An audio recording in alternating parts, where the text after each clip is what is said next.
Hi, welcome.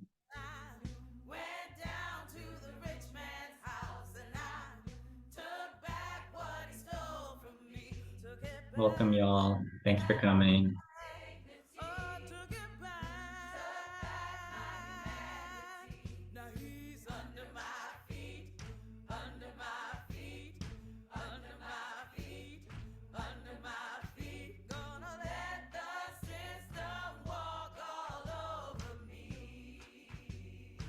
Hi, y'all. Thanks for coming.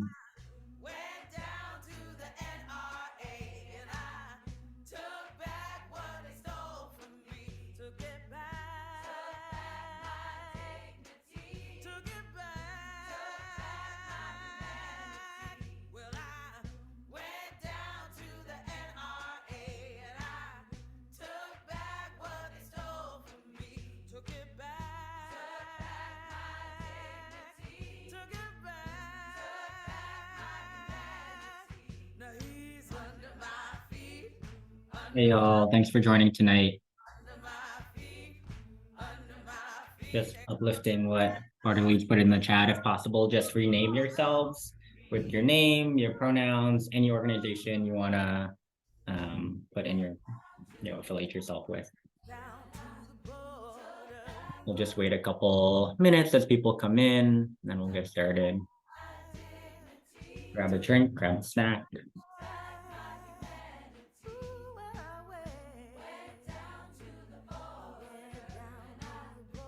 Welcome, y'all.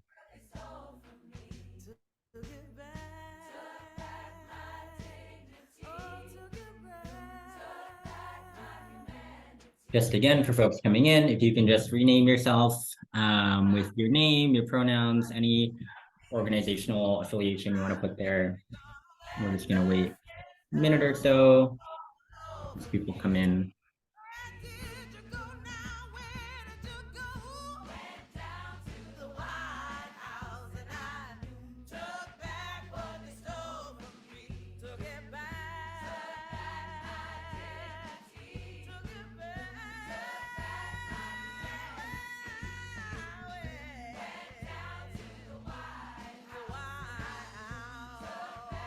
Hi, y'all. Welcome.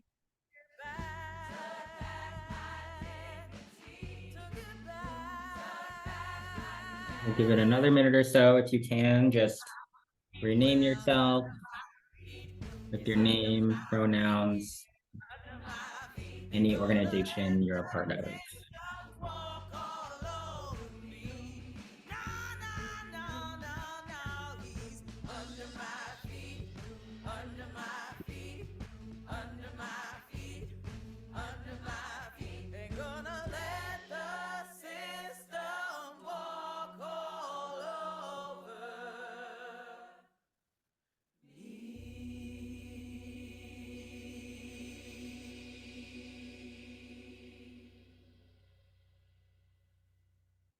Okay. It's 7:04, 7:05 EST. So I think we'll get started. Thanks, y'all. Thanks, everyone, for being here tonight with us. Just one more time, as Bartalee's put in the chat, if you can, please just rename yourself with your name, your pronouns, any organization that you're a part of as you come in, just so we know who's in the room here with us. Really good to be here with everybody. Thanks so much for taking the time this evening to be in this space together. I'm really excited for this conversation that we're about to have. And as folks just come in,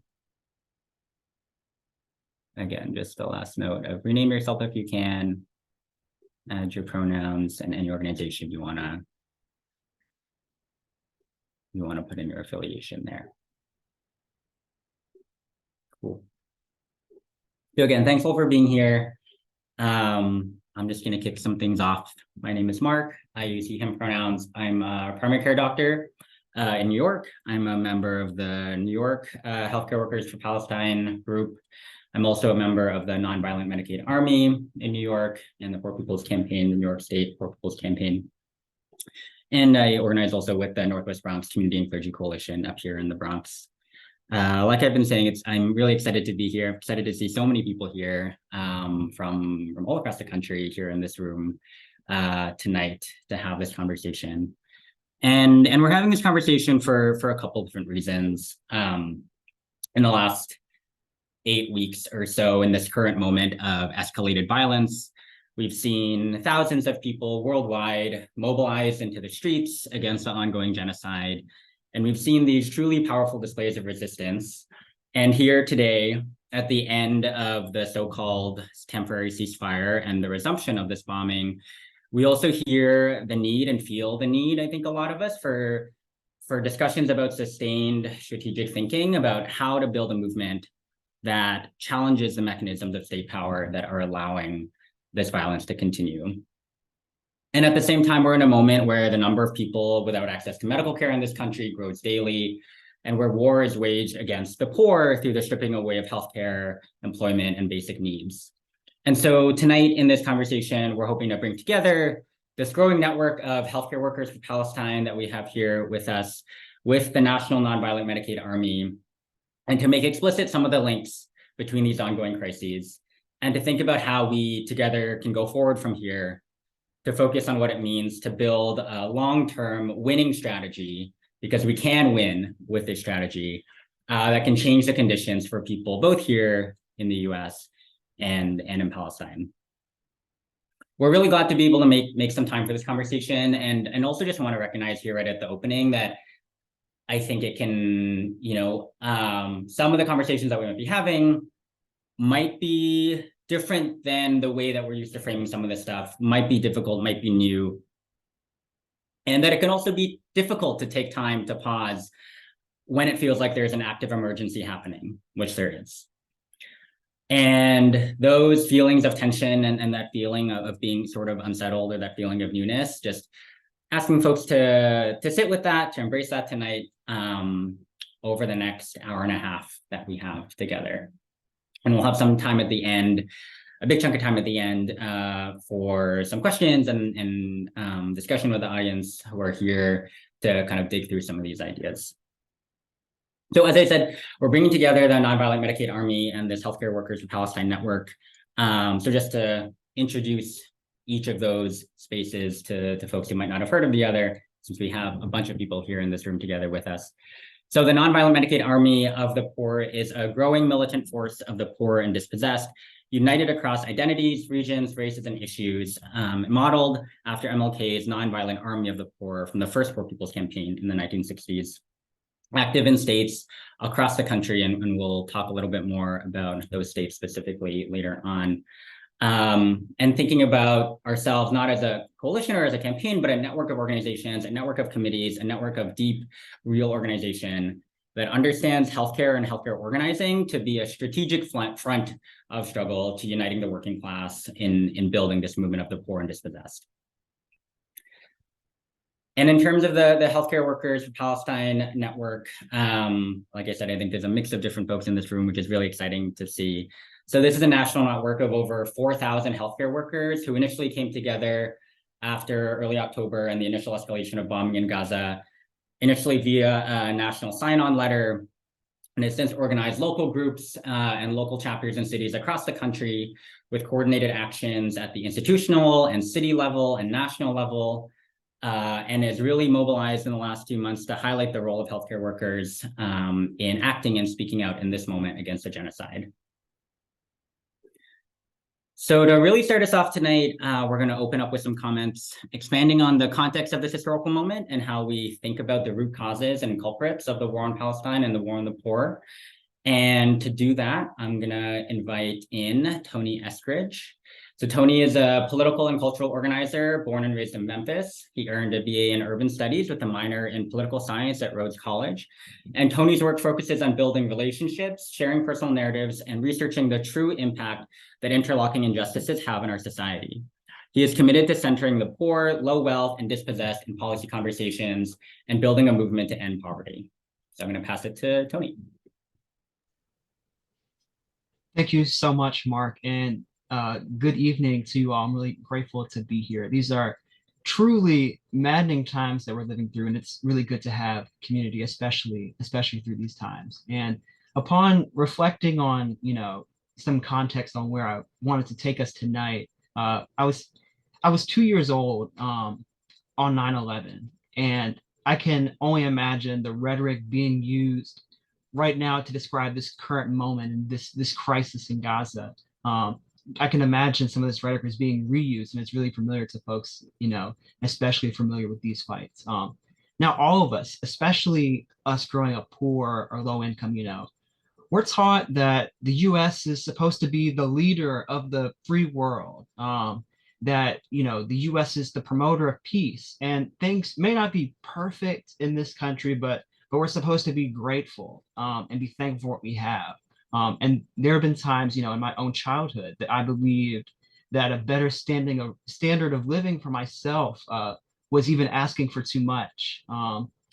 And taking it back to this present moment, there are many of us in this country looking at what's happening in Gaza right now and severely underestimating the US's involvement. We gotta make the connections right now. So looking historically, since 1948, the US has spent over $150 billion just on weapons for Israel. For decades, our guns and missiles have killed thousands of Palestinians. Nearly every Israeli aircraft is made in this country. Nearly every bomb that in Israel's arsenal is made in this country. And just since October 7th, over 25,000 tons of bombs have been dropped. That's the equivalent of two nuclear bombs. That's the equivalent power of two nuclear bombs. They say they want to minimize civilian casualties, but they're bombing hospitals, ambulances, places of worship, entire neighborhoods. This is genocide. And words matter. What we see, how people are talking about what's going on. Words matter. Let's not call this a war. Let's not call this a conflict. This is clearly genocide. This is clearly ethnic cleansing, decades in the making. Now, in addition to the aforementioned $150 billion in weapons, just since October 7th, just since October, the US has sent 15,000 bombs and 60,000 artillery shells to Israel. And these are huge. These bombs weigh hundreds, if not thousands of pounds. We have to be clear. Us in this room, us revolutionaries, we need to be clear. Any call from our government to beg the IDF to minimize civilian casualties and to minimize destruction, they're just empty words. And in fact, it's not just empty words, it's really hypocritical. The US State Department sent an email to diplomats and high-level officials to never use these following phrases when talking about what's going on in Gaza to the public. Never use these phrases. This is what our officials are saying.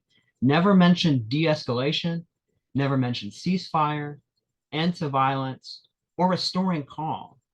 This is a deliberate attempt to not only shift public opinion to justify these bombings, but it's also an attempt to maintain this image that the US wants to promote peace. How do we give Israel hundreds of thousands of weapons and say they should really limit their destruction? This is straight hypocrisy. Now, if we want to be serious about ending the killings in Gaza, we got to bring it back to this country.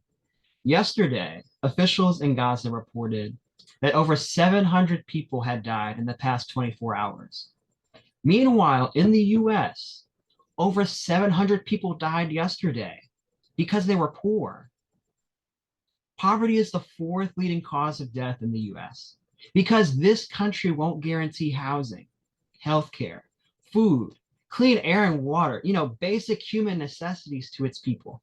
We got 140 million of us who are poor, living paycheck to paycheck, or just one emergency away from economic freefall. That's over 40% of the US.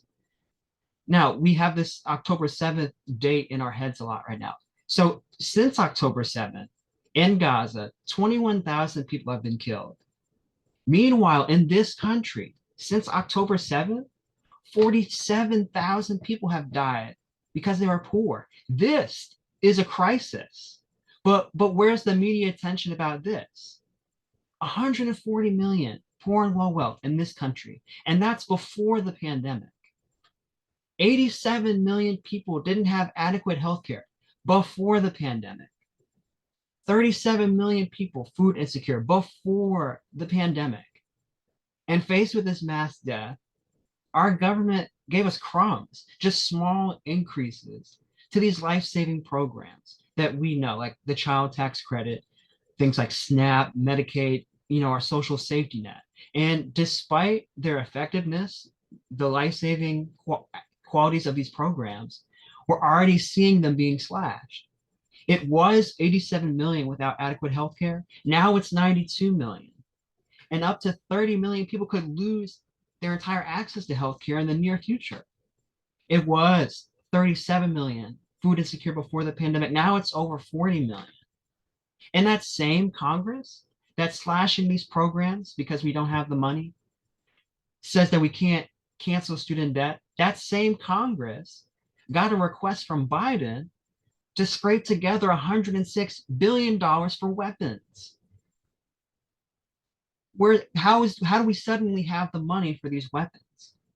And meanwhile, behind closed doors, military contractors and funders of war, they're rejoicing over the billions of dollars and added profits from the fighting in Gaza and Ukraine. And they're the ones who are buying our politicians so that there's no debate when it comes to what we're funding. And 1 million dead, over 1 million dead from COVID, and we're still in it, over 1 million dead from COVID, because their profits would have taken a hit if they had given us health care and let us stay home. Over 1 million dead, and millions more are suffering from long COVID because of their lies and deception, how they're framing this. We got to be asking the questions right now. How can our nation's leadership spend billions on weapons around the world with incomprehensible urgency and never a debate? Where is that urgency to produce and distribute life-saving medicine and food to the people in this country? Why do we have to keep mobilizing after every national tragedy? After, it'd be a police shooting or just some major news headline.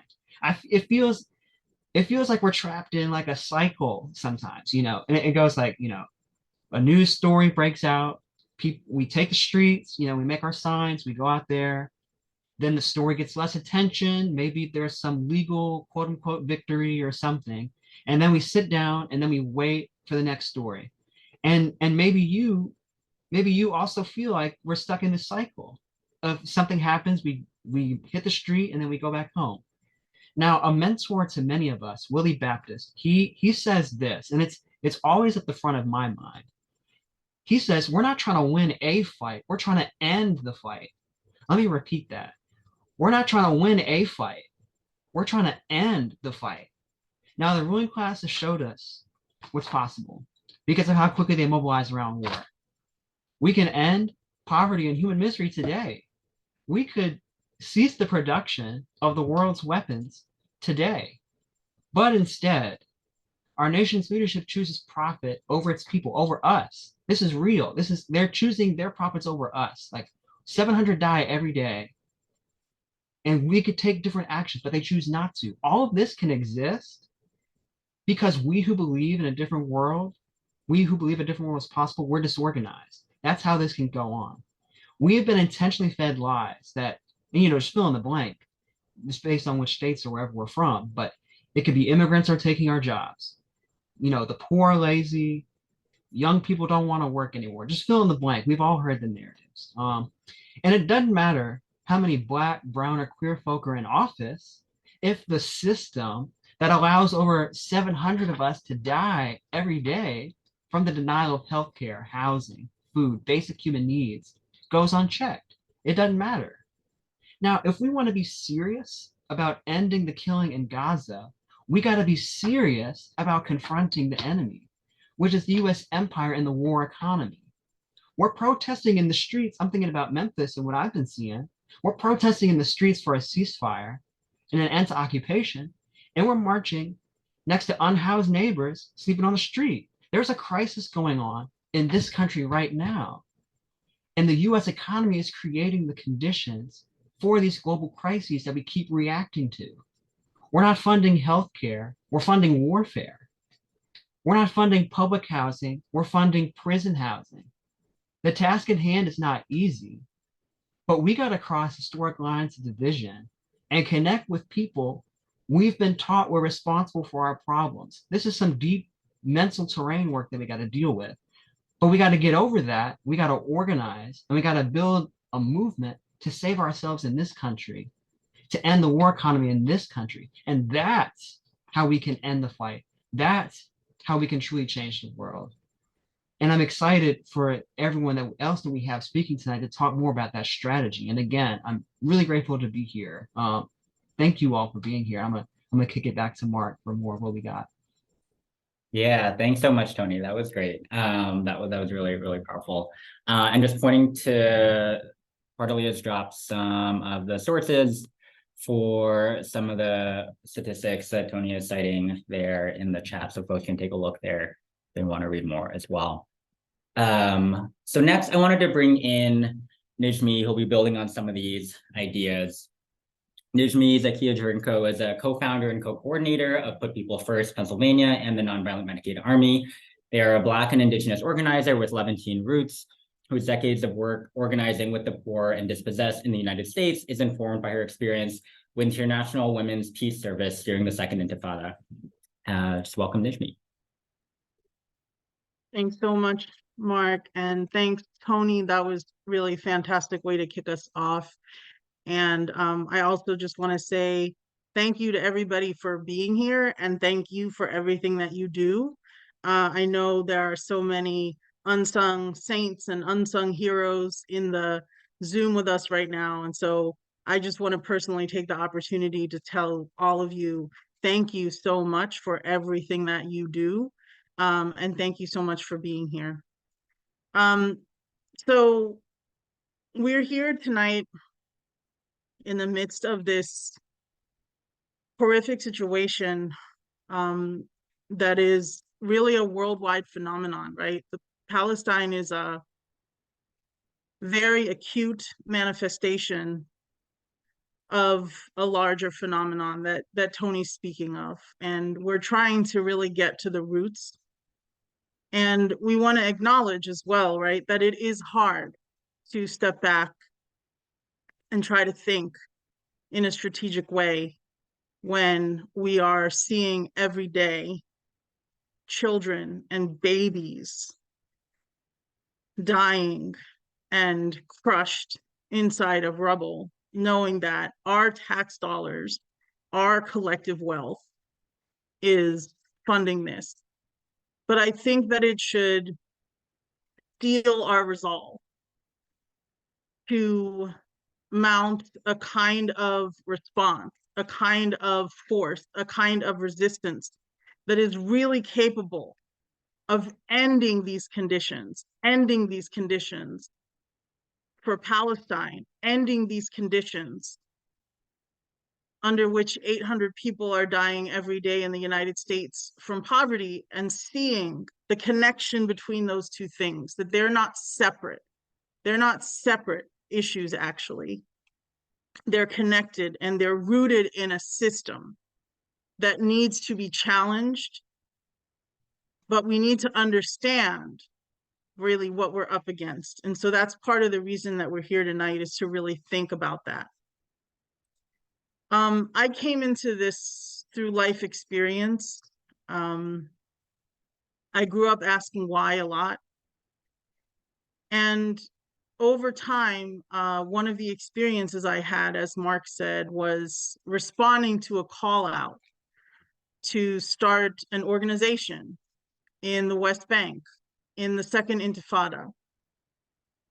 So I responded to this call out, and with 16 other women from around the world, started something called the International Women's Peace Service in Palestine.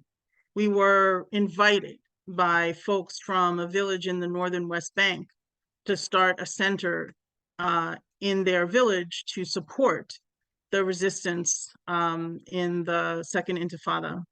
And so I spent 3 years going back and forth between Philadelphia and Palestine. And it was an experience that shaped me very deeply. And it also impressed upon me in the end a strong resolve to build a mass movement in the United States that can grapple with and take on the root cause of what is happening in Palestine, which has very much to do also with what is happening to us here. So I want to make a few points, and I'm going to say what they are, and then I'm going to talk about them. And again, we're trying tonight to have a strategy conversation, and so I want to invite you to put your strategy hat on. I think we're much more used to tactics in our culture, in our society, but we're not always as much used to strategy. And we employ strategy when we don't just want to fight, but we want to win. And winning isn't easy. It's extremely difficult. But losing is even worse. And I think that it's safe to say that right now we're getting our ass kicked. And so looking at what we're up against, right, despite all of the mobilizations, despite all of the activity, if this were a democracy, then these decisions would have already been made. We would have already stopped US aid to Israel. We would have already canceled these weapon shipments. We would have withdrawn this funding. We would have already declared, right, that this genocide needs to stop. But this society is not so much of a democracy, but it is an oligarchy. It's by the rich and for the rich. And the first point that I want to make is that there is no Zionist state without the US state. There is no Zionist state without the US state, the power of the US state, the funding of the US state. And so we must grapple with, as people who live in this country, what is our power with relationship to the US state? Right now, it is quite limited. We still have the House passing a resolution that equates challenging Zionism with being anti-Semitic. And we have the Squad voting for it. Rashida Tlaib voted present. The only person to vote against it was a Republican from Kentucky named Thomas Massie. We know that we have multi-billion-dollar packages, as Tony said, going into this war. And we have war profiteers lining their pockets. And as we talk about BDS, boycott, divestment, and sanctions, we also need to recognize that the entities that are profiting from this war aren't so much ones that we can easily boycott, like Morgan Stanley, General Dynamics, Raytheon, and BlackRock. Those aren't entities that individuals can easily boycott. We have to face what we're actually up against, a system that is not going to go away overnight. There's a quote that we look to often from Sun Tzu, the Chinese philosopher and military strategist, who said, "If you know the enemy and know yourself, you need not fear the result of 100 battles. If you know yourself but not the enemy, for every victory gained, you will also suffer a defeat. If you know neither the enemy nor yourself, you will succumb in every battle." So the first point is that there is no Zionist state without the US state. The second point is that we will not be able to end this genocide in all its manifestations, from Gaza to Sudan to Congo to the 800 people dying every day from poverty in this country, without a fundamental transformation of US society. So if we think we are separate from this crisis, if we think we're just in solidarity with this, we are not, because the system is killing us too. This is a huge problem that requires a massive social movement. And the second part of this point, and I'll quote Willie again, Willie Baptist, he's been brought into the room. He says that we have to understand if we're up against a grizzly bear or a teddy bear. And I think we're trying to establish tonight that this is a grizzly bear. This is not a teddy bear, the US state. We need a strategy and not just tactics. We're up against an enemy that we cannot outmight. We cannot outmoney, so we have to outmaneuver them. And as strategists, this is one of our critical questions. How do we outmaneuver them? This whole situation is a symptom of a deeper reality that we are in a new moment, up against forces that are now treating the majority of humanity, not just people in Palestine, but the majority of humanity as surplus populations, including the poor and dispossessed here in the US. And I'm not just talking about Republicans. I'm talking about the ruling class, the billionaire class that uses the two-party system as one of the tools to rule over us. So we're trying tonight to bring us all the benefit of people who have been in this movement, who have been studying and formulating strategy and understanding the history of social transformation around the world, and what are the foundations of that process. People like our mentor, Willie Baptist. One of the things that we think first about the process of social transformation, this comes to my third point, is that we need to identify the leading social force. We define the leading social force as the group of people in society that have the most to gain and the least to lose from a fundamental transformation of society, who have no owning and controlling interest in the economy. In the Poor People's Campaign, we see this, as Tony said, as the 140 million people in this country who are poor or near poor, who are one $400 emergency away from poverty. That might even be a new idea or a new concept to some people here, that we have 140 million people in this country who are in that situation, who are most of us. But this is a reality. This is what we're facing. So this third point is that we need to identify the leading social force. If we're up against a grizzly bear and not a teddy bear, if there's no Zionist state without the US state, then what can challenge the power of the US state? Well, we have to identify the leading social force. Point 4, we need to unite and organize that leading social force, right? So we understand this, that what we're up against is going to require a fundamental transformation of society. Who can do it? The leading social force. Well, what is the condition of the leading social force? We're incredibly disunited. We're incredibly disorganized. We're incredibly disoriented and divided. Yet, and still, the task is to unite and organize that leading social force. Despite hundreds of years of history of oppression and divide and conquer and uneven oppression, because no ruling class has ever oppressed an exploited class equally. That would be stupid of them to do, right? They don't oppress us equally.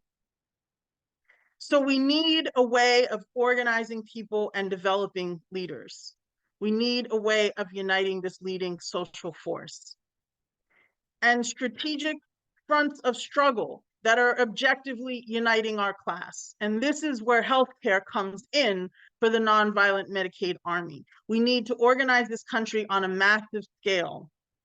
And those who are on or excluded from Medicaid have an objective basis of unity. That's over 90 million of that 140 million people.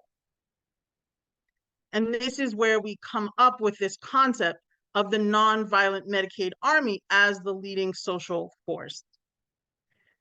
Point 5, related very much to point 5, which is that healthcare is a strategic front of struggle to organize this most disunited, divided, and disorganized class. And we're going to talk later about how healthcare is a rallying point, can be a rallying point for the working class and a point of weakness for the ruling class. It's not simply an issue, but a strategy.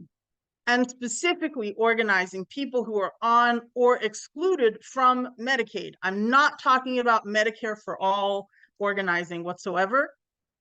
Separate thing, separate conversation. What the Nonviolent Medicaid Army is doing is very different from that. So if that's an association you have in your mind, put it aside. That's not what we're talking about here tonight.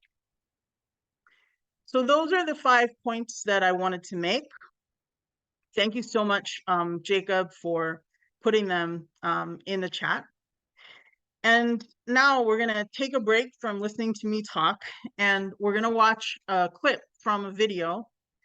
And this is a very short clip of an action that was part of Shut It Down for Palestine that we did in Put People First PA as an organization that is fighting for healthcare as a human right.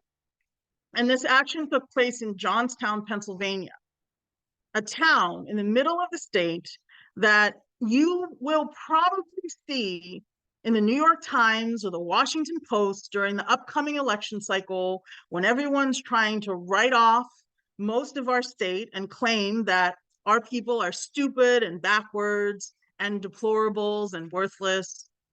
And right here in Johnstown, Pennsylvania, a town that is the poorest town of its size, a deindustrialized town where per capita income is less than $20,000 a year and the poverty rate is 33%.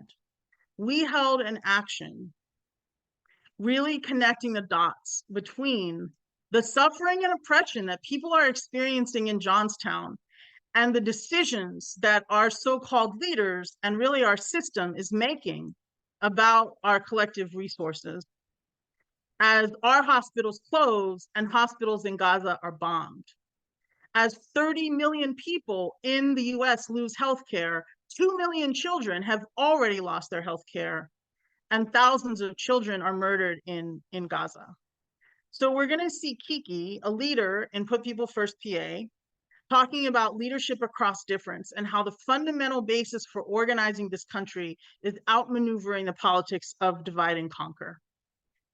And this is where we made this strong connection, as I said, and as Tony mentioned, the over 40,000 people that have died since October 7th in this country, and now more than 20,000 people in Gaza. We have a direct connection and we have to build from that vantage point.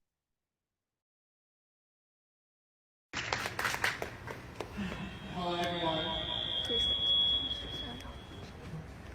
Oh, I know. I'm Kiki, and right now, I know. I've been at a loss for words. We are giving billions of dollars for genocide, to kill babies, to kill innocent men and women. And for what? To have nothing here. Billions and billions of dollars, which could be going to make our country a better place. Both Democrats and Republicans, conservatives and liberals agree it should be favored to genocide. Stop the genocide. That's right. It's been going on for too long, all the wars, for nothing, to enrich but a small amount of people, to enrich a ruling class that doesn't give a damn about us. And Amen. It's happening, and are we meant to just sit down and be like, it's fine? It's fine? We're meant to sit here and we're meant to fight with each other. We're meant to be, oh, you're a liberal. Oh, you're a conservative. Oh, you're black. You're white. You're Muslim. You're Jewish. We're meant to sit here and fight while they laugh in our faces. Amen. Billions of dollars to genocide. Yeah.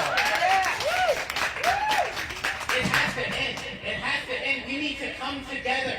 We need to see that we are working class people and they don't stand for us. It doesn't matter where in the world we are. They don't stand for us. Amen.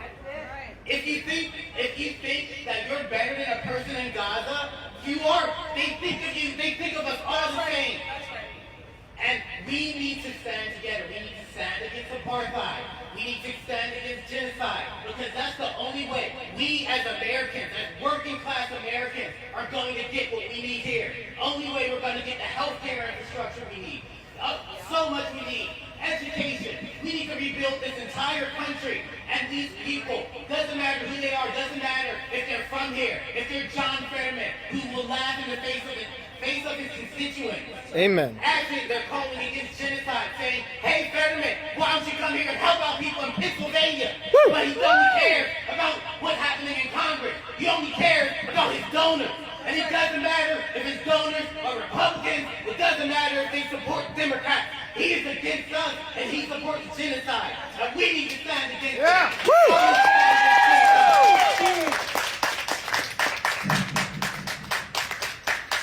It's been nothing but a month of anger and horror, and it needs to stop.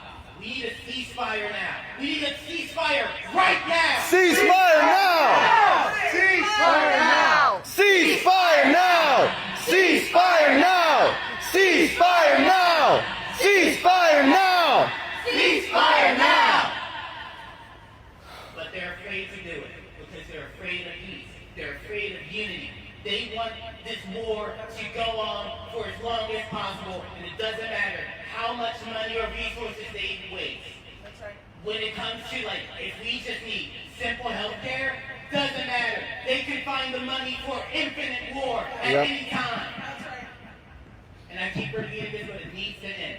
And what we're doing now, coming together, speaking out, even though we're in a small town, is important. It's what they don't want to see. They don't want to see unity. They don't want to see peace. And they don't want to see a working class that unites across its differences. It doesn't matter if you're black, if you're white, if you're Palestinian, if you're Jewish, if you're gay, if you're trans, or if you're sick. We need to stand together as a class. Woo!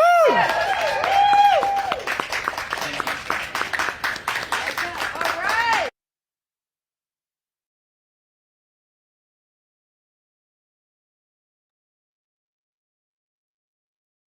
Woo! Cordelia, you can spotlight me for a second as I transition this over. Thank you so much, Nijmie, and thank you, Kiki. Wow, you can sit for a moment with that. I think, and Bartley just put the link to that video in the chat for folks who want to revisit that and watch the whole thing. Because I think they articulate that beautifully there at that action, and Nijmie articulated as well, precisely what we're looking at here, what the lay of the land is like, and what we need to do going forward to build that strategy. And so I want to take some of this context that we've learned from Tony, take some of these points coming together that Nijmie put out there, and bring our speakers together to really drill down into what this means for us to create that winning strategy to move forward.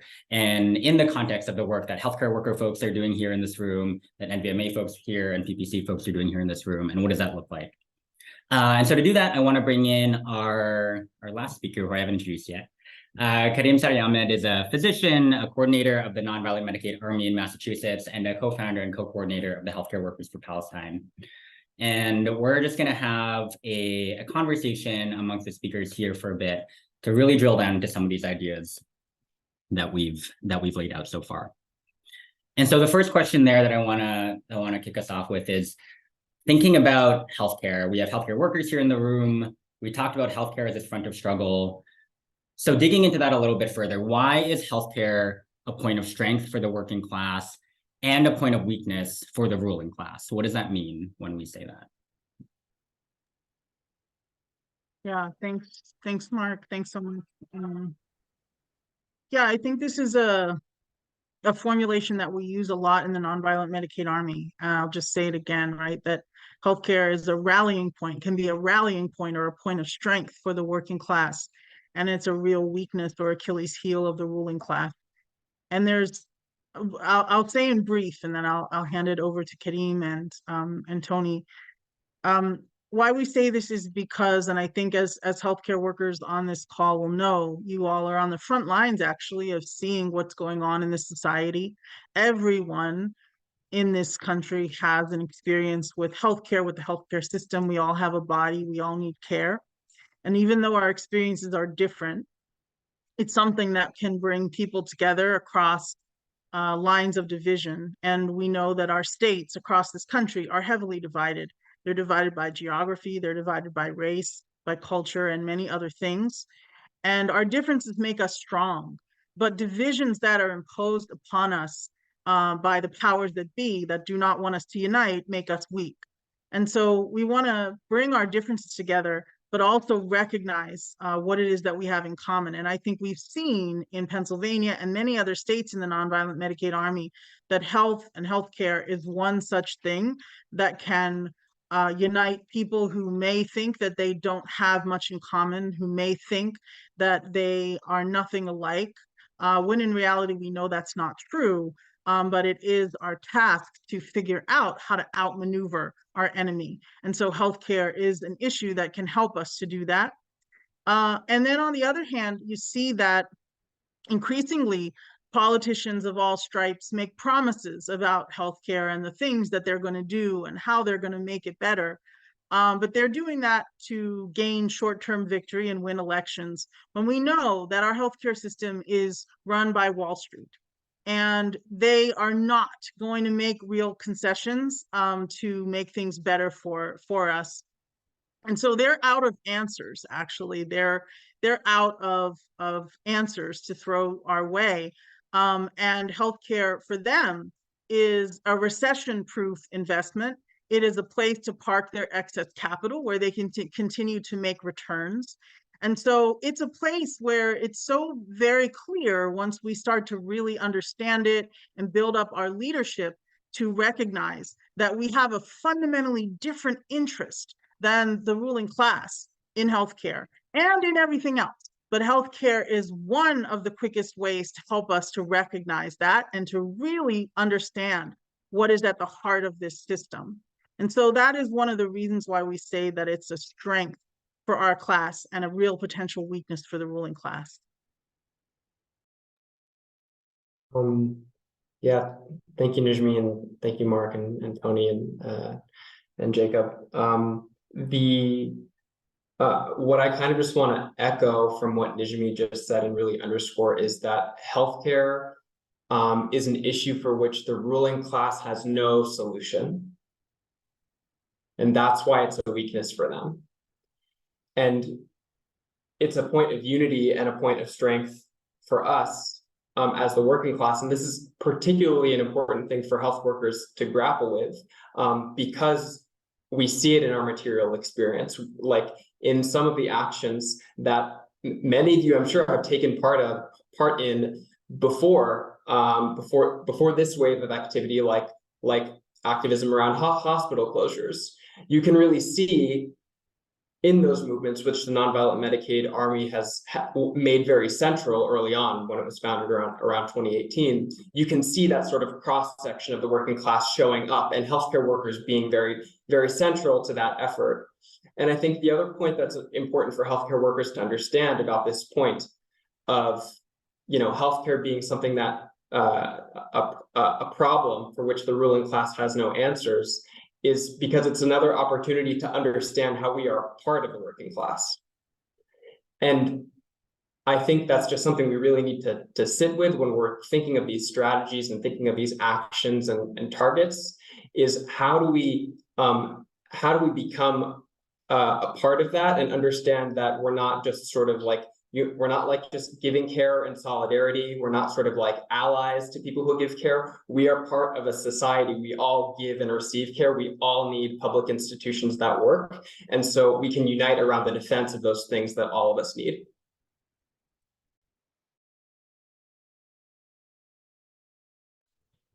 Yeah, I feel like I don't have much more to add, but I think a lot about culture, and I think about how in our American culture, we have so much this idea of, rugged individualism and pulling yourself up by your bootstraps. And I think a lot about we've talked about him a lot tonight, but Willie Baptist, and he says, if it hurts, holler.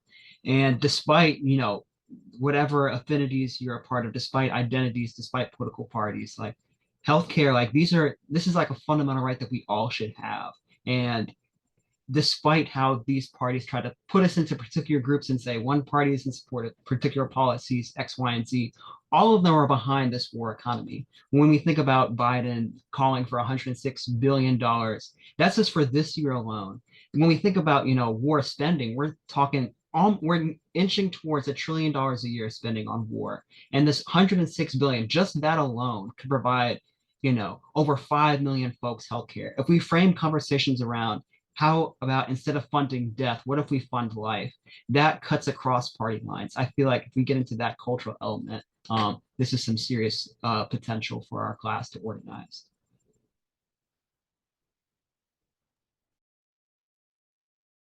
Thanks all. Really, really great points. I'm just kind of pulling out some things there. So I'm hearing the material reality of healthcare that kind of connects people, connects all people, the material stake that everyone has to be part of that. And so to Kareem's point about identifying yourself as, or identifying all of us as part of a working class, that we all have that material reality of being affected by healthcare and access to healthcare. And then thinking about healthcare as this sort of unending reservoir of capital for the ruling class, and for that reason being a point to target. And the cultural value that Tony mentioned of healthcare, and I think that's something that we've seen in some of the work that the healthcare workers for Palestine folks have been doing, is that like the power, the rhetorical power of a healthcare argument, and what that can do. So turning a little bit, and thinking specifically about some of the work that folks are doing here. So I wanted to ask, how do we organize the NVMA, and how can healthcare workers play a role in that? Yeah, thanks for this important question. So I think what's maybe most helpful is I'm going to start with a story about an experience that I've had recently. I am a coordinator for the Nonviolent Medicaid Army in Massachusetts.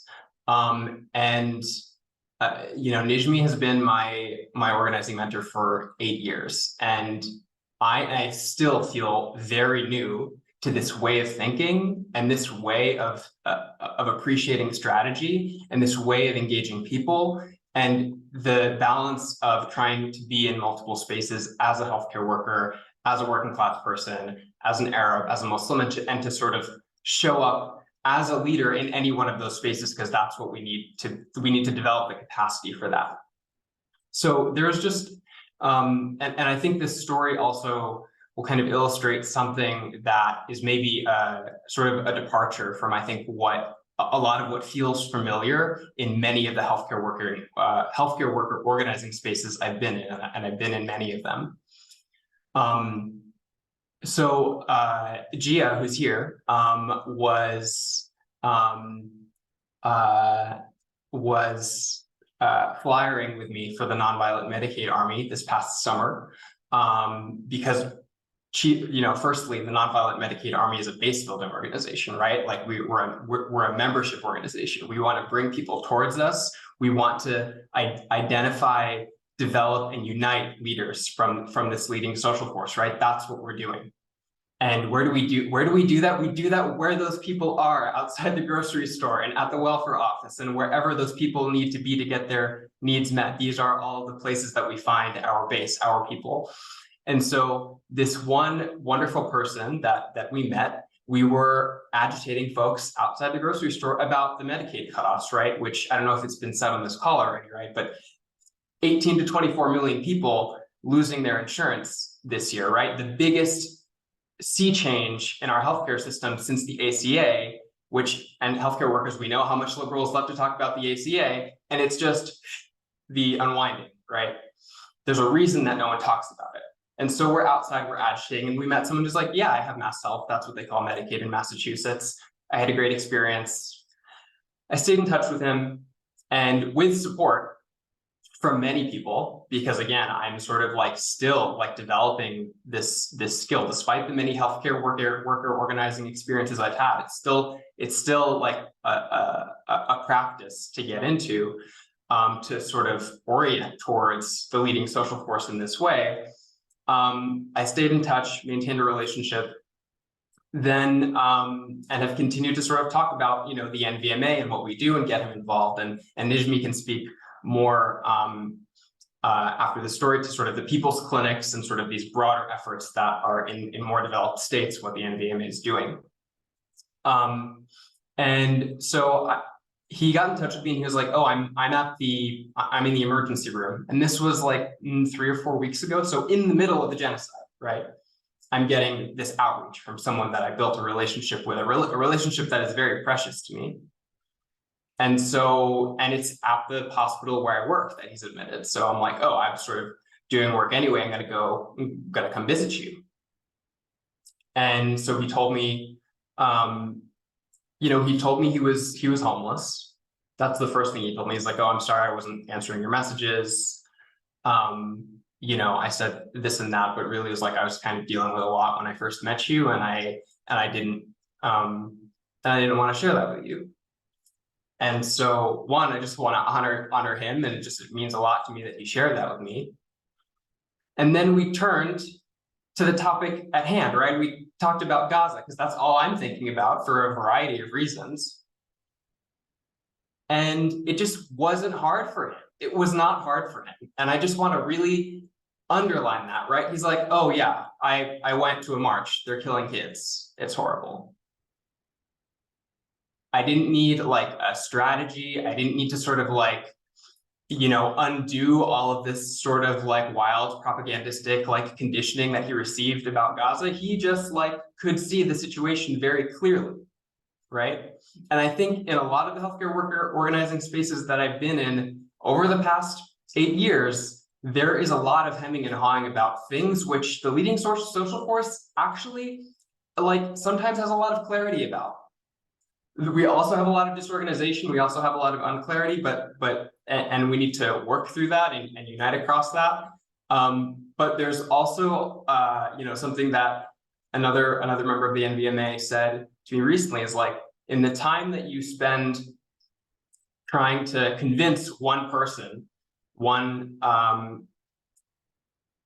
like how quickly could you have moved 5 people who are sort of already on your side, already objectively have an interest in the system being fundamentally different than what it is. And so that experience is really at the core for me of what the NVMA's potential is, and it's why I'm kind of investing in it from all of the vantage points that I hold.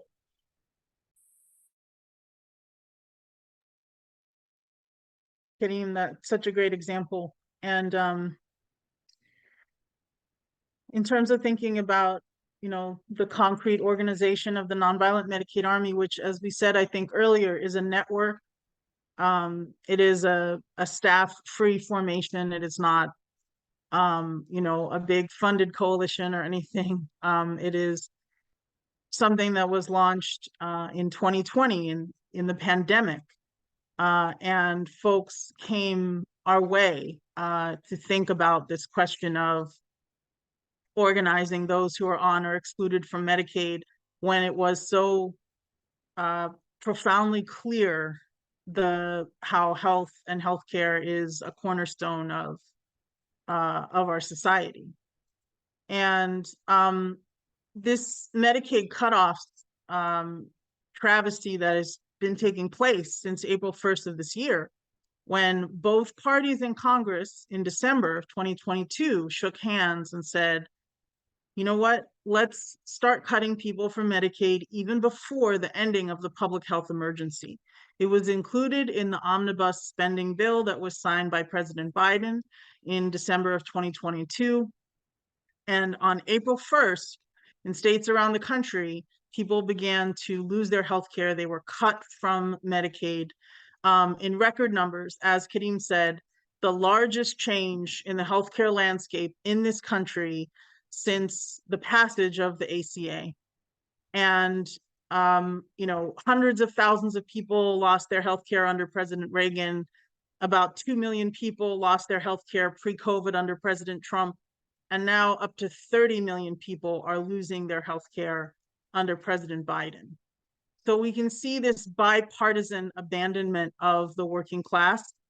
And I think that you will have noticed that this has largely been kept out of the public eye. It's been very minimized. There's been an attempt to really minimize it by the Democratic Party, even based on this language of quote unquote unwinding, which we reject. That is a false narrative.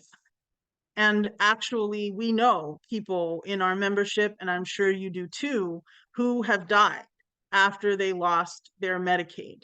And so 30 million people losing Medicaid, 2 million children already being cut, is a national emergency, despite the fact that it is not packaged to us that way. It is not fed to us that way. That is not the narrative in the media, however it is. And what we've done in the Nonviolent Medicaid Army is to have a Medicaid cutoffs organizing drive to connect with people who are being cut from Medicaid, to assist people to file appeals, to appeal the decision that they were cut, not as an act of charity, but as an act of organization and bringing people into the movement. There have been a number of different tactics and actions associated with this Medicaid cutoffs organizing drive, all to shift the narrative and to make this crisis that they're imposing on us a political crisis for the powers that be. And that has been happening across many states in the Nonviolent Medicaid Army. One of the ways that we've connected with people who are being cut from Medicaid is through our people's clinics. And people's clinics, building on the traditions of groups like the Young Lords, the Black Panther Party, who saw healthcare as this incredibly powerful issue around which to rally and unite people across lines of division. We're not the first people to think about it this way. Our people's clinics are completely free, day-long clinics where healthcare workers and other leaders in the Nonviolent Medicaid Army come together in a form of public protest that provides and meets people's needs, but also points up a system that is failing to do so, a system that puts profit over people, and challenges that system by saying it doesn't have to be this way, actually, right? And we're not taking the place of the state, but we're organizing to challenge the state and to force the state to do what it needs to do. And so that is some of how we've organized in the Nonviolent Medicaid Army through this period of the Medicaid cutoffs and using a central tactic of the people's clinics.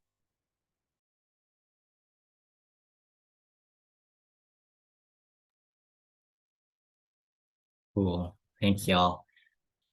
I am noting our time. I want to make sure that we do have some time for questions from the audience later. So just moving on to our last question for our speakers here.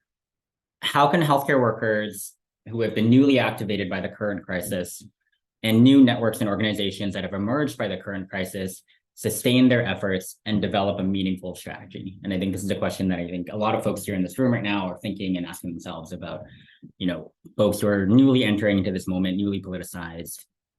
What does that mean to continue these efforts going forward and be part of the strategy that we're discussing tonight? Yeah, so I'll just share briefly that it's always a beautiful time to move from mobilization to organization. I think that mobilization is incredibly important and necessary, and it also doesn't take the place of organization. And we need organization very much.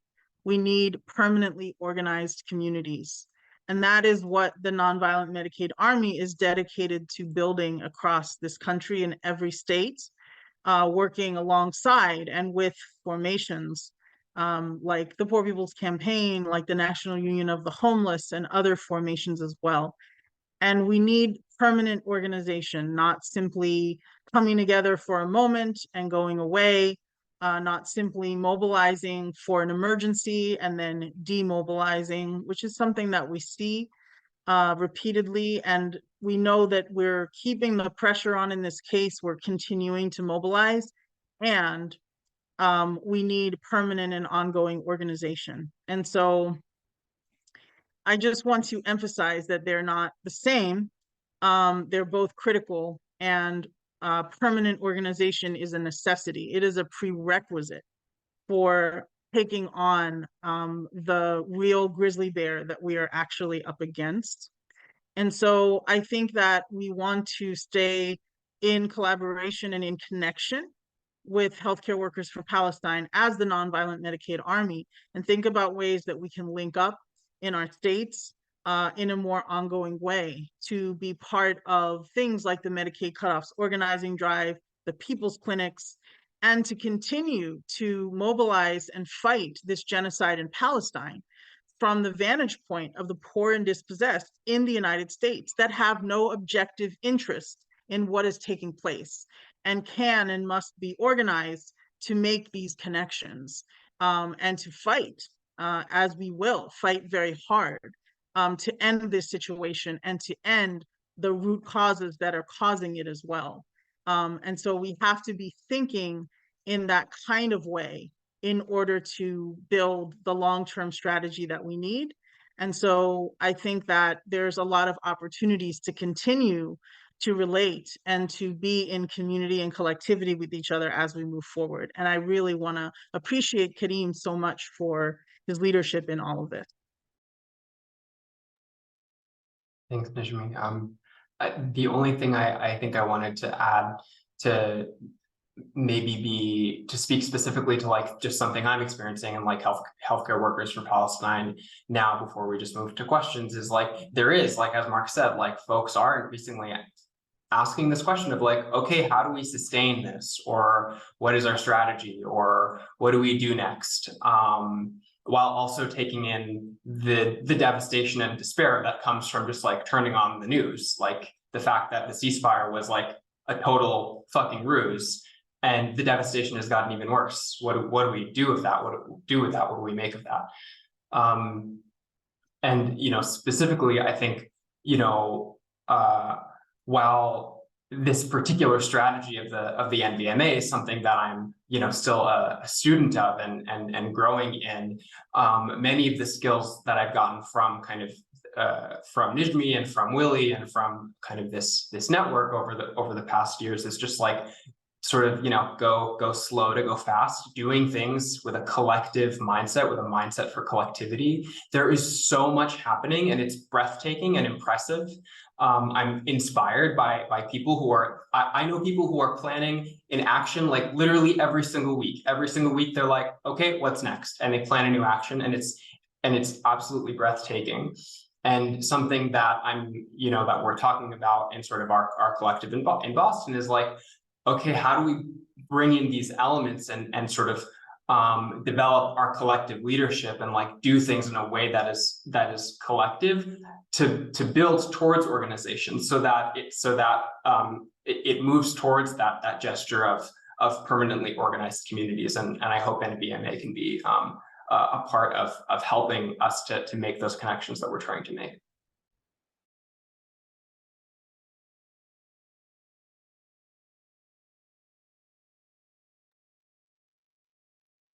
Cool. Thanks, y'all. I'm just really appreciating what folks have been saying so far. And I think these are, as Kareem mentioned, these are questions that I think we've talked about in New York that I think a lot of folks are thinking about. It's like, we're in this phase of tactics and in these phases of actions, which have been incredibly impressive, and which I think are still incredibly motivating. And we feel that energy pushing people forward. But what does it look like to think about building, I'm going to go back to that term of like permanently organized communities. What does it mean to like build that? And not only that, but to recognize that that is being built, has been built with this leading social force that already exists. And how do we as healthcare workers connect ourselves to that community that is there already? Whew, okay. So it's been a lot. It's been an hour and a bit of a lot of ideas. And we do want to give folks some time to share their thoughts, share their thinking, and kind of pose any questions that folks have. So we're going to transition to a little bit of a Q&A. We're going to open the chat. The way we're going to do this is just have folks, if you have a question, if you have a thought, just write it down in the chat, and the chat will come to the hosts and the co-hosts in this meeting. Because we want to give as many people as possible a chance to share what they're thinking, we'll kind of adjust them in batches. So we'll take 3 to 4 or 5 or so at a time, and adjust the ones that we think we're best positioned to address and we want to kind of bring into the room. I think a lot of really valuable topics and thoughts are going to be raised. We're not going to be able to get to all of them, probably, unfortunately, but hopefully you continue to be kind of food for thought in your ongoing discussions and in local discussions as well. So really appreciate everyone's thoughts and questions here. So we can open the chat, I think. And then if folks just have questions, great. So chat is open. So if folks have questions, thoughts, anything they want to share, feel free to send that over. And we'll take a couple at a time. And just some messages. I think that all of the hosts and co-hosts will be able to see all of the questions, no matter who you message. So, great. But if you have a specific question for someone, just say this question maybe mostly for Kareem or Tony or, yeah. Great. Thanks, Bartley.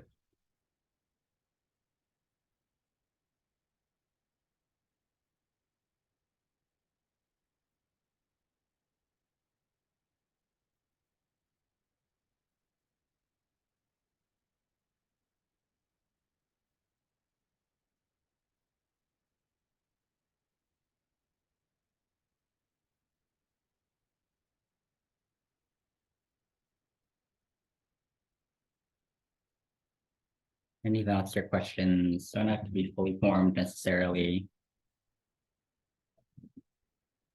Or we just answered it all. Everything is so clear.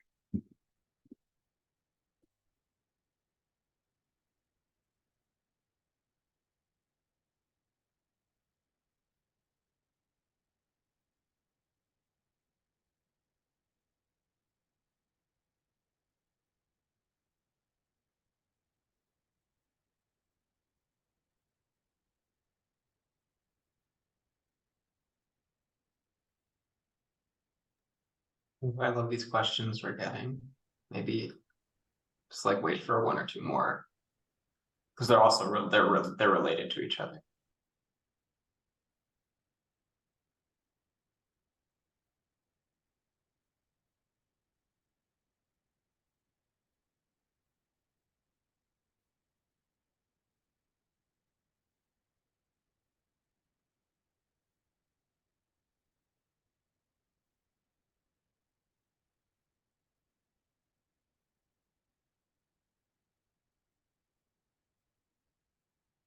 Cool. Yeah, these are great.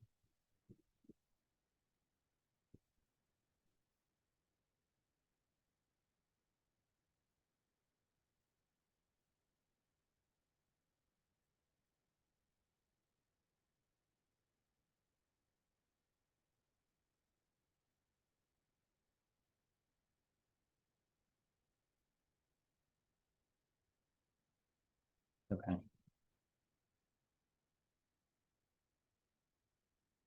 Mark, there's a couple, Yeah, can I speak to a couple of these here? Yeah. So we have a couple about kind of getting more connected, which we'll definitely talk about before we close. So I wanted to highlight a few other questions that we can possibly respond to. So there's some questions about talking more about the people's clinics and their function and involvement, thinking about political education in our patients and our workspaces. And then some questions strategically for healthcare workers for Palestine. What does that look like going forward? So I'll pass that to anyone who wants to spin on those. Awesome. Yeah. And I know that, Jacob, you've been cutting and pasting some in a Signal thread, and we also have some that are coming through our chat too. And yeah, we're definitely going to talk more about just getting connected. I see some questions also about sort of, policy, which is really interesting. And I think we do, and this is an element I want to bring in, very committed in the Nonviolent Medicaid Army to studying the history of our country, also studying, internationally how health and healthcare have been used and have been a focal point for social transformation. And so I think it's, when we look at questions of policy or ideals, we want to also really be understanding. And I think this is a place where we do a lot of really important work. What does it take? What kind of organization and process of social transformation does it take in a society to change the healthcare system fundamentally, right? So we can look at other systems and other models, and it's really useful to do that. But we also really need to look at what got people there. What did they have to go through in order to reorganize society around the needs of the poor and dispossessed, and healthcare being one of those, right? And so those are sort of, we got to kind of ask that question underneath the question of how did they get to the system, or what kind of policy was implemented, what did it take? And that's something that we do study, and that we're very, very committed to studying and really mastering. So I want to appreciate the questions about policy, specifically, Amy Kozak raised a question about that, lifting up the healthcare system in Costa Rica. And we also certainly look at Cuba and other places as well. So yeah, thank you. Thank you for that. Yeah, Kareem or Tony, any things that you want to look at and respond to here? I just wanted to add something piggybacking on what you were saying. I think I'm now realizing that some of the questions I'm getting are also additionally separate, but also related to this point. But just on the question of study and internationalism, like I think there is, you know, a way that, you know, oftentimes on, you know, the left or the, you know, the so-called left, we kind of pine for this idea of internationalism, and that question is like, you know, very strongly arising right now, and so I just want to echo that the importance of the study of where kind of healthcare shows up in these movements, like the Black Panther Party, not just sort of as, you know, the originator of these like people's clinics and free breakfast and this broader umbrella of things we call like projects of survival, but also like, you know, their practice of study, right? Like they went to Algeria to study the revolutionary process there, like, and what was it that they were learning at that point?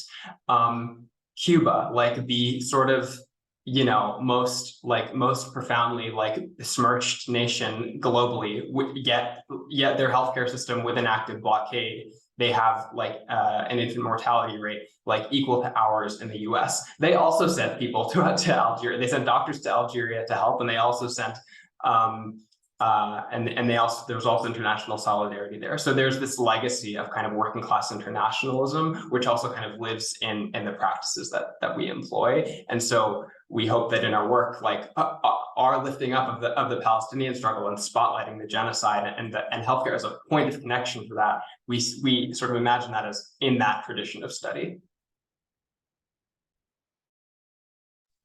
Yeah, kind of also around policy.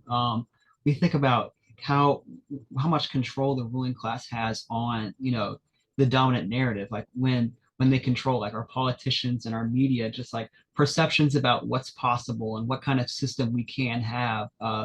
It's so distorted, and it's like, you know, this is as good as it gets. Like this healthcare system that we have, like it just is what it is. Like poverty as it is in this country, like there's only so much that we can do about it. But through like studying history and, you know, building this working class solidarity, like globally, we're able to see, no, like not only like is the system not as good as it gets, but it's truly possible to go in a different direction. And also just in everything that we do. So the two things I like to echo always is meeting people where they're at, and also just politicizing conditions. We can be, how can we be students of our own experience? Like how, like through our own struggle, are we able to say like, you know, this is not as good as it gets. Like the pain that I've experienced, like not only was this really difficult, but things do not have to be this way.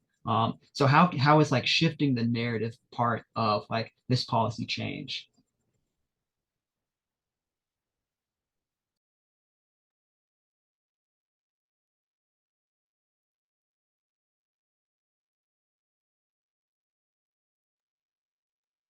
I think we definitely want to leave it. There are multiple questions about sort of, okay, what are the tactics to bring healthcare workers into the work of the Nonviolent Medicaid Army? And then also a lot of questions about just like, okay, how do we get involved? How do we sort of like wage this struggle alongside you? And so I think we want to devote some time to that. We could go directly there unless Nijmie, Mark, Tony, or Jacob, there are other particular points you want to speak to. There's the question about the election, which is important and good. Yeah, no, I think we can go to thinking about staying connected. I also see other posts, other questions and comments about history and how we can use people's history in our fight, which is very real. Really appreciate that from Alex and Liz. And yeah, folks are asking questions about collaboration. I'll lift up a question from Peter and Mary about, you know, aligning Medicare for all with the Nonviolent Medicaid Army. And I'll say, you know, welcome. We are going to focus on organizing folks who are on or excluded from Medicaid.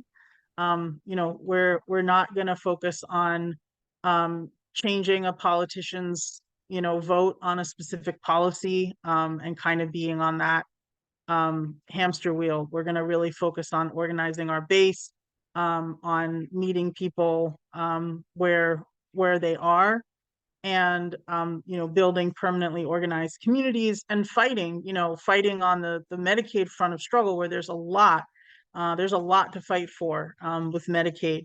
And so we're totally open to aligning and joining forces with folks as long as we have a common understanding of that leading social force, and really putting our energy and our attention into identifying, developing, and uniting leaders from among that leading social force, right? That is going to be how we focus our energy and our attention. And we absolutely welcome aligning with anyone who's interested in doing that. I want to start maybe by way of transition into this broader conversation about ways to collaborate, ways to get involved, people's clinics, what states are we active in, what's the email. I wanted to speak specifically to this question I appreciate from Maggie in Vermont, which is, Vermont Workers Center, what's good, hey. And the question is, what are tactics for bringing other healthcare workers into the NVMA? And I think it's such a good question that I struggle with a lot. A lot of my relationship and comradeship with Mark, who I love, shout out to Mark, shout out to Musab, shout out to all the Monty Union people who are with us, was really wanting to approach that union from a vantage point of okay, how can this be a revolutionary healthcare workers union? How do we move that? And it was extremely difficult. A lot of the people in the sort of morass of that healthcare worker organizing formation, were not in a place where they could be moved into this particular work, but some were. There were some golden, extremely high effort, low ego leaders who were just great leaders, and then they would come up against these contradictions, right, of sort of trying to organize against the healthcare system, but without the leading social force, right? How do you do that? And so those are folks who I think are then become open to participating in other kinds of experiences, joining other organizations, having collaborations.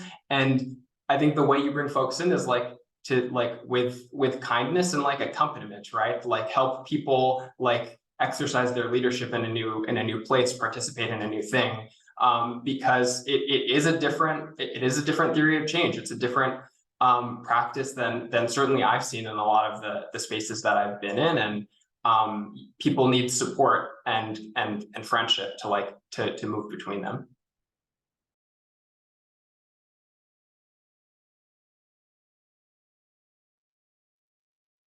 Just to add to that briefly, I think there are also clear points of intersection where folks experiencing healthcare as patients and people experiencing healthcare as workers very much intersect. And I think the hospital closure work that the NVMA, Nonviolent Medicaid Army, and Work People's Campaign has centered around really highlights that. So in the last couple years or so, a lot of the work that I think Katie mentioned in New York was around closures of hospitals and closures of hospitals in Mount Vernon. And that was a clear place that affected patients in that community, but also healthcare workers, also the nurses union, also resident physicians who now had nowhere to train because their hospital was closed. I think there are some clear actions that healthcare systems take that clearly impact patients, and then also clearly impact the providers and workers who are working at those places. And all of our systems are doing this shit, right? So I think that they're all the ways that the things that we in our position of healthcare workers in our unions are talking about, and the things that we want our systems to change because of their impact on us as workers, are the same things that are hurting and killing patients. And so there are points of unity there that we can kind of connect around.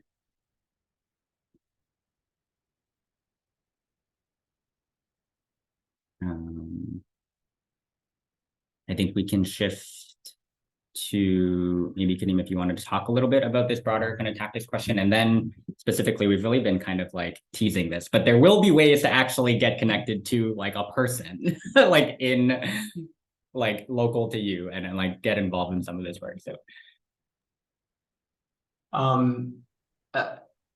Yeah, I guess the tactics piece, I mean, it kind of is an answer to like how to sort of get involved, and that's namely through particularly for folks who are in one of the like 15 or so states where the NVMA is active, then like we're gonna put this email on the screen. Thank you for this email.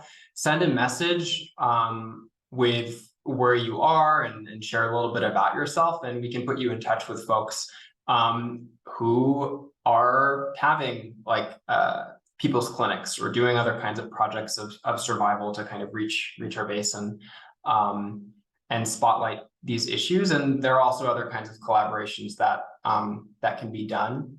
Oh, amazing! We have the active states already here on the slide. But if you don't live in one of these states, that's okay. We still want to hear from you and be in touch with you.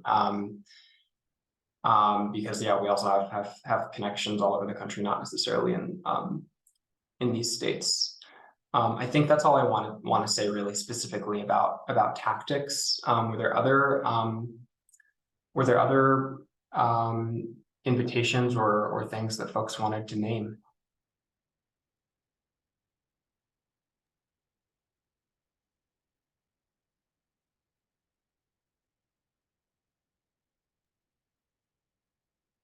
Yes, please connect with us on Facebook, connect with us, check out our website, shoot us an email. And I know there will be lots more coming from healthcare workers for Palestine and the Nonviolent Medicaid Army, and we want to continue to be in relationship. And we will also try to capture and respond to some of the questions and comments that we didn't get to tonight as we move forward, because there is a lot of great thoughts and questions and ideas that have been shared tonight. So we wanted to just end by inviting, and if people, Jacob, are able to either unmute themselves or you can unmute them, wanted to just invite 3 folks to maybe say something that you appreciated about tonight. We're really into appreciating each other here in the Nonviolent Medicaid Army, as we started off by thanking all of you for being here. And we want to say again, a great amount of gratitude for everything that you do. But we would love to hear 3 brief appreciations as our closing. And you could raise your hand if you want to, and either you can unmute yourself if you're able to, or Jacob can unmute you.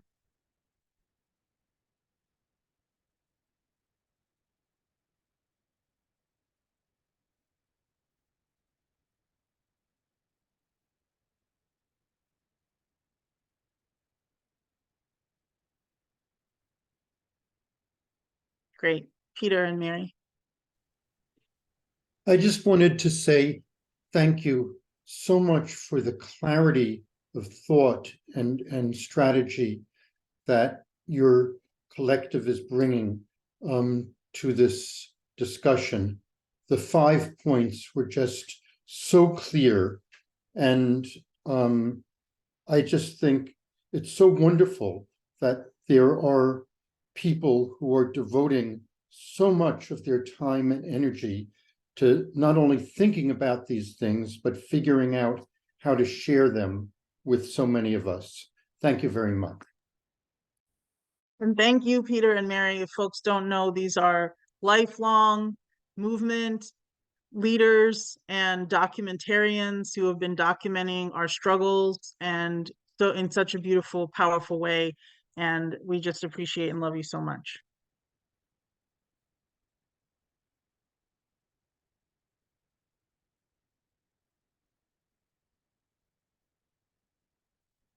Would anyone else like to offer an appreciation?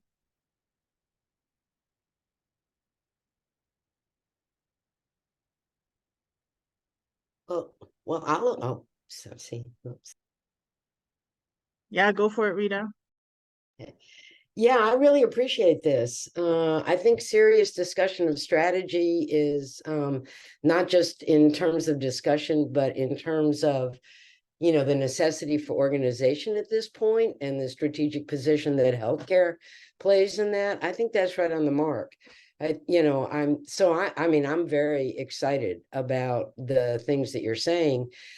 There's Yeah, well, no, it's not the devils are in the details because the tactics are flowing all over the place. It's the question of developing the unity on the right basis, right? So y'all have been doing this was really quite good, and thank you very much. And I think a lot of us here in Georgia, might be interested in having some more conversations about what this looks like. So, but thank you. Good to see you, Nijmie. You look great.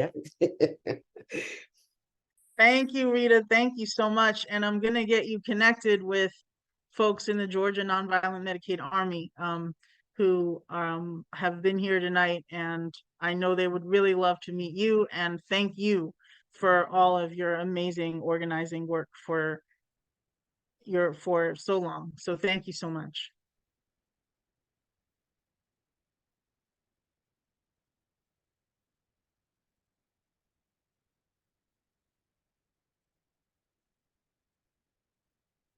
Yeah, so this is Jason from Indiana, just also feeling very inspired by whatever it took for everyone to be here to bring your clarity in the midst of these really heavy times, but to bring that to us, and just so much food for thought in terms of, we just had just Saturday there was a march with 200 people in the little town of Goshen next door, and so people are coming out and seeing some of the connections. And Nijmie, some of the posts you're making about the war economy that's bombing hospitals and killing children in Gaza, and while closing hospitals and kicking children off Medicaid here, really seem to resonate with people. And so I think gives us a lot of ground to follow up and go deeper in the weeks to come. Beautiful. Thank you so much, Jason. And thank you for everyone who's been putting things in the chat. Once again, we appreciate you so much. And we'll just end tonight by saying two slogans, right? One is Free Palestine, and another one is Fight Poverty, Not the Poor. All right, y'all. Really, really appreciate you all.